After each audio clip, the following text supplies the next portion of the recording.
most powerful being to ever exist, had complete control over reality itself. And the very first thing he built with it wasn't a world. It was company.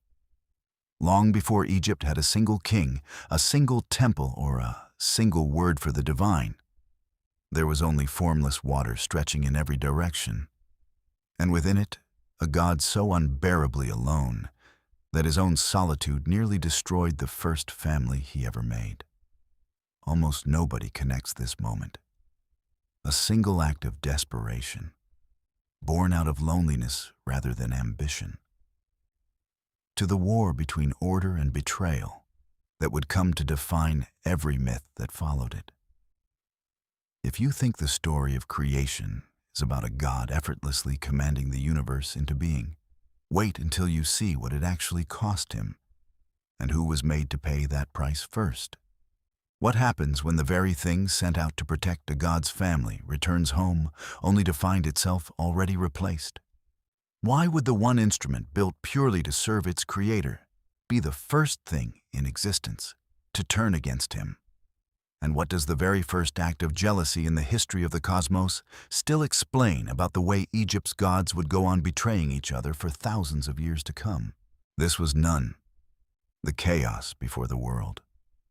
And somewhere within it, unmoving for longer than can be measured, something was about to happen for the very first time. A thought. It did not come from anywhere. There was no mind to hold it, no voice to speak it. And yet, in that instant, the formless waters shifted. Not violently, not all at once, but the way still water shifts when something beneath it finally decides to rise. A mound of wet earth broke the surface. It was small at first, rough, uneven, like something still deciding what shape it wanted to be. Water ran off its sides in slow, dark sheets, and where it touched the mound did not dissolve back into the flood the way everything else in none always had. It held. Grain by grain, it held its shape against a chaos that had never once, in all its endless existence, allowed anything to keep a shape of its own. This was the Benben, the first solid thing to ever exist. And on top of it, without a mother, without a father, without anything to call before him, a God opened his eyes. His name was Atum. He stood on the mound he had made of himself, and he looked out at everything there was to see, which was nothing, just water in every direction, forever, under a sky that did not yet exist to hold any stars. He was the only thing in existence that could think, and the only thought waiting for him was this. He was entirely alone. There is a particular kind of loneliness that only a God can feel. The loneliness of having no equal, nothing to answer to, nothing to be measured against. Atum had power beyond anything that would ever exist again, and he had no one to use it for, no one to speak his name, no one to notice that he was here at all. He could call out, and the sound would travel forever across the water without ever once being heard by anyone but himself. He could not stay like this. Atum closed his eyes. He reached not outward, but inward, into the very substance that had made him, the raw material of his own self-creation. And he drew something out of it, not from nothing, from himself. He breathed out, slowly, and in that single breath was everything he had. The whole of his solitude, the whole of his refusal to remain the only thing that had ever existed. The breath took shape as it left him, and where it settled on the mound, it became Shu, the god of air. The first movement the universe had ever felt that was not water settling back into stillness. Atum looked at what he had made, and for the first time since he had risen from Nun, he did not feel entirely alone. Shu stood unsteady on the wet earth, taking in a world that had nothing yet to offer him but his father's face and an ocean without end. And already watching him, Atum understood something. One was not enough. One was still only a reflection, a smaller version of the silence he already knew, something too much like himself to answer the ache that had driven him to create at all. So he reached again, this time not through breath, but through tears, through the water still clinging to his own eyes, born of a longing he did not yet have a word for. And from that, Tefnut came into being. Moisture, where Shu was air, her opposite, her balance. She moved differently than her brother had. Fluid where he was restless, and where the two of them stood together on the mound, something settled into place that had never existed before. A shape to the world that was more than just one god standing utterly alone. Two children, born from nothing but their father's will, to not be alone. Atum watched them take their first steps across the mound, testing the solid ground beneath them the way he himself once had. And something in him settled that had never been settled before. He was still the only one of his kind, still the first and only god to have made himself out of the void. But he was no longer the only living thing in existence. He had built the beginning of a family out of sheer refusal to remain solitary. And for the first time since the Ben had broken the surface of Nun, the silence around him held something other than his own voice. For a while, that was enough. Atum watched his children learn the small, new rules of a world that had only just begun to have rules at all. The way air moved across water, the way moisture clung to solid ground. And he allowed himself, briefly, to believe that his loneliness was behind him for good. Then Shu and Tefnut wandered from the mound, out into the water that stretched endlessly around it, curious about a world that had nothing yet to show them, and the chaos of none, vast, shapeless, indifferent to anything born within it, swallowed them without effort, the way it swallowed everything that had no shape of its own to hold on to. They were gone. Atum called out across the water. There was no answer. He called again, and the silence that came back was the same silence he had known before he made them. Except now it was worse, because now he knew exactly what he was missing. This was not the emptiness of a world that had never held anyone. This was the emptiness of a world that had held someone and lost them. Or he searched with his eyes across every direction none offered, and there was nothing to see, no shape breaking the water, no sign that his children had ever existed at all, except the ache of missing them, which was its own kind of proof. Atum could not go into the chaos himself. To leave the one solid thing in existence, the mound he had risen from, was a risk he could not take. Not when everything that existed depended on him remaining exactly where he was. So he did the only other thing he could do.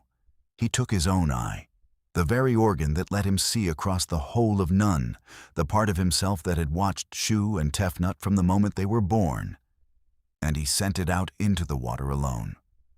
Find them, he told it. Bring them home.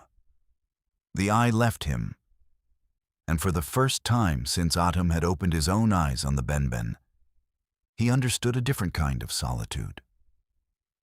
Not the solitude of having no one, but the solitude of waiting, with no way of knowing if what you sent away will ever come back. Well, none did not make this easy.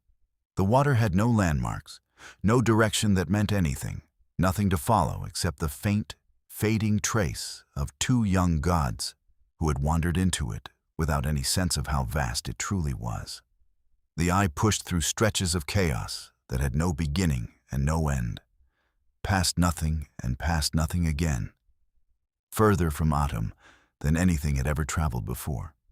There was no current to follow, no light to catch on any surface, only the same black water in every direction, closing behind it the moment it passed through, as though none itself was trying to erase the path it had taken.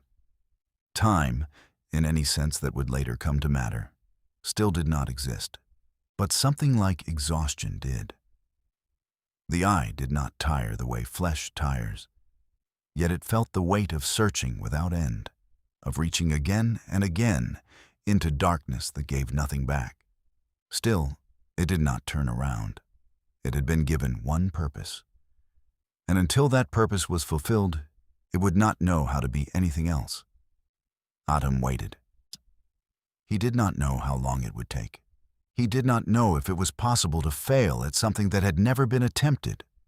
All he knew was the mound beneath his feet, solid and unmoving, and the water around it, patient and unchanged, and the growing weight of a question he could not answer. What if the eye did not come back either?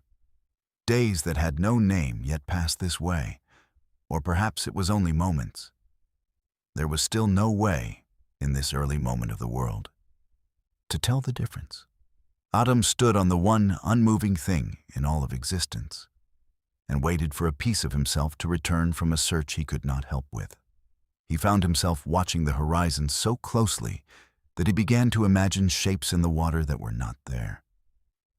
A shadow that might have been Shu, a ripple that might have been Tefnut, only for each one to dissolve back into the same formless dark the moment he looked at it directly. Hope, he was learning, could be its own kind of torment, when there was nothing yet to confirm or deny it. And then, far across the water, something changed. A shape, small at first, the way the Benben itself had once been small, resolving slowly out of the formlessness of none. It grew closer, and Adam saw that it was not one shape but three.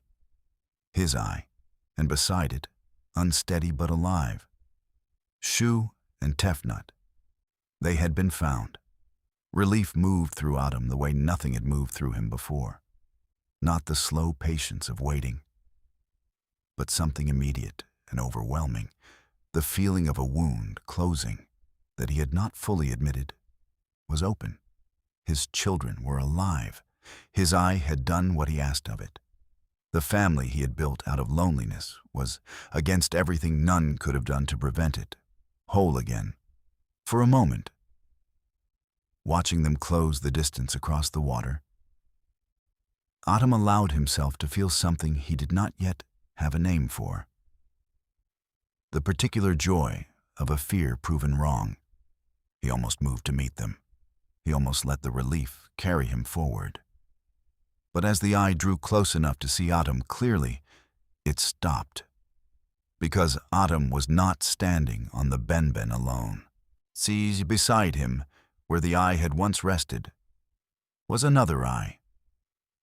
Newer, unmarked by the search it had never had to make, shining with none of the exhaustion that clung to the eye now returning.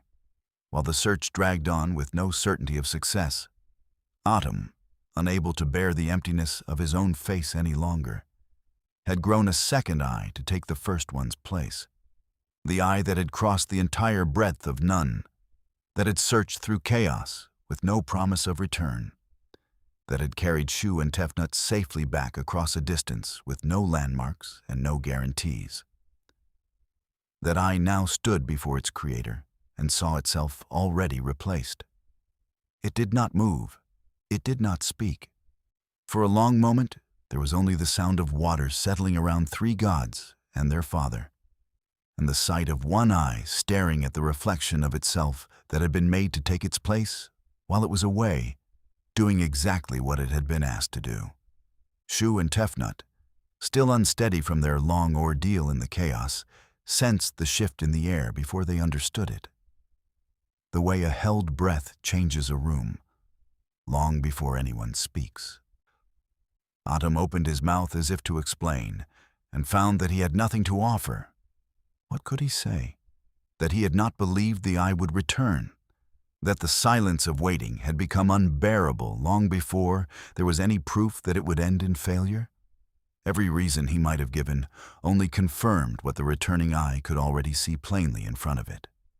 It had not been enough, simply by leaving, to remain irreplaceable. Something shifted in the eye's gaze, not confusion, not yet grief, something closer to recognition, the understanding that the thing it had risked everything for The errand it had completed at the very edge of what existence could survive had not been enough to keep its place beside the one who sent it. It looked at Shu. It looked at Tefnut, safe, breathing, returned exactly as promised.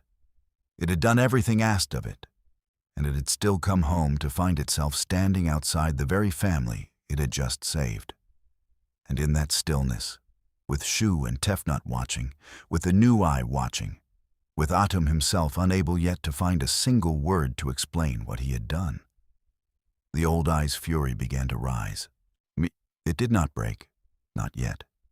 It simply stood there on the mound of the world's first solid ground, staring at its own replacement, while something ancient and wounded gathered inside it, with nowhere left to go. A grief with no precedent to measure itself against, and an anger rising to answer it, to